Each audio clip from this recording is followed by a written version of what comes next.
When you are considering copying or distributing materials in your classroom, you need to determine if your plans fall under the protection of fair use. A quick Google search will provide you with all kinds of recommendations for the number of words, pages, minutes, percentages, etc. that are allowed, but who can remember all of that?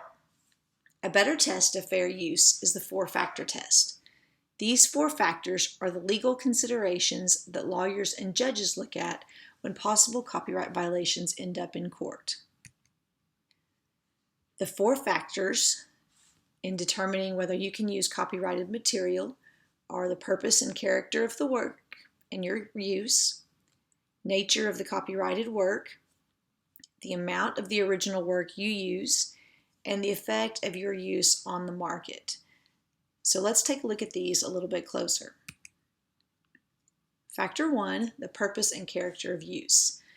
You will need to consider, is this for a nonprofit educational use, or is it for criticism, commentary, or news reporting?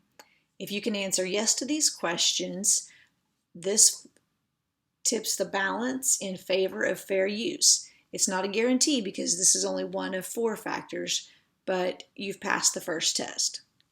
So in a classroom, you might come across a situation like this. You want to use a poem from a published anthology as a supplemental text in your novel study. That would favor fair use because this is for a nonprofit educational use. But if the poetry club wanted to use the same poem in a collection of poems that they plan to sell as a fundraiser, that would lean against fair use because it was something they were trying to use to raise money, so it would not fall under nonprofit. Okay, so that's purpose and character of the use. Factor 2 is the nature of the copyrighted work. Is the work factual or creative? Has it been published or is it not published? Works that are highly creative and have not yet been published actually have more protections than facts and things that have already been published.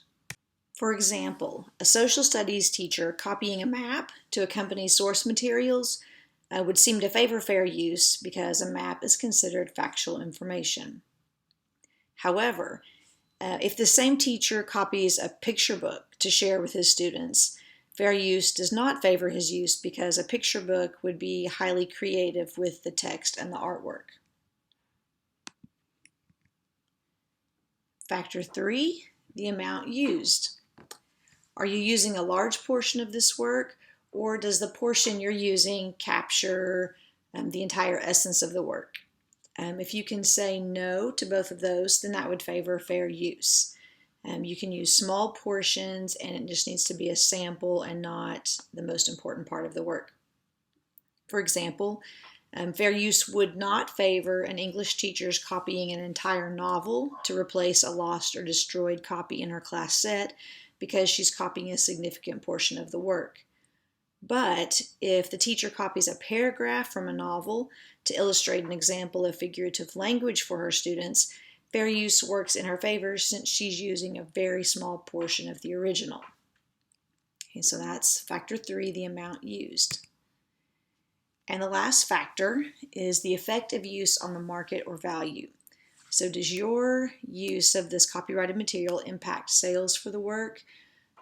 What would happen if everyone acted in the same way that you are doing?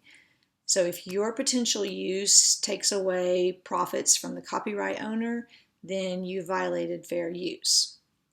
So in the classroom, fair use does not cover a teacher's copying pages from a consumable student workbook when they don't have enough pages because that person is depriving the copyright holder of money. However, if they've ordered additional copies of the workbooks but those aren't in yet, then making a copy of a page or two until the new workbooks arrive would fall under fair use.